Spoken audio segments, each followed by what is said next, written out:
Today's script is called Clara and the Trolls, and this script was written by my husband, Jan.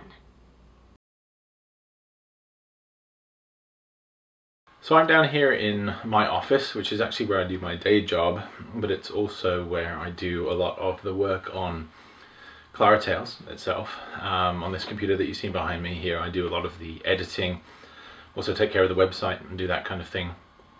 And so it's here that a lot of the work actually gets done. So I thought it'd be fun to talk to you about this film from here, where I do a lot of the work.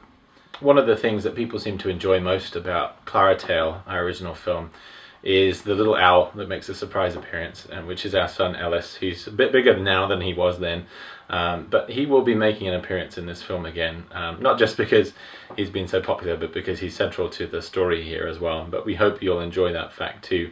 Also making a reappearance are Clara, the little girl from the first film, and her stepmother. So we have those three characters who are in this film as well. It's about Clara, who was the star of our first movie.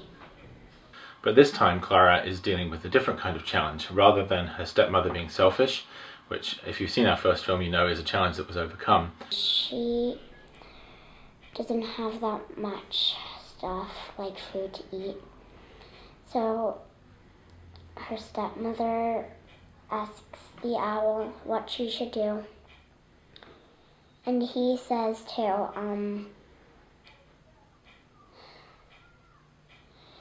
ask Clara to get magical fruit.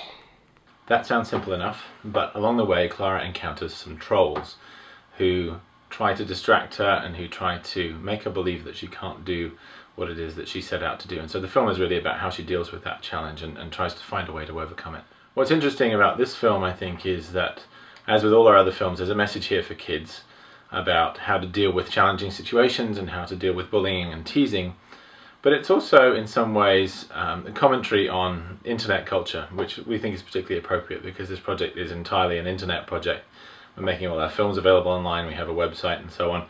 And in internet culture, the word trolls has its own meaning, and it's really about people who try to tear down and disrupt good things that people are doing, try to make people believe that they can't achieve what they're trying to achieve, and otherwise denigrate and distract people from what they're trying to do.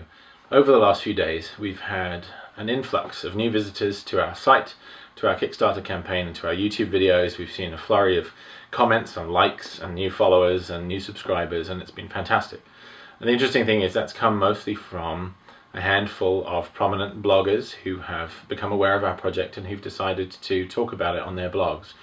And in a way, this story, Clara and the Trolls, is about the challenges of putting yourself out there and trying to do something that's challenging, but trying to do some good in the world and trying to do something that you really believe in. And the fact that there are people out there who will always try to challenge you, to distract you, to discourage you, to try to make you believe that you can't do it.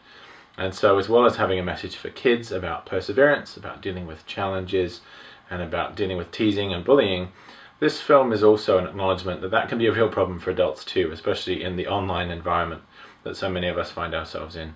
An acknowledgement that you can get through that, especially with the support of friends and family, and that it's worth pressing on, even though sometimes it can be really challenging.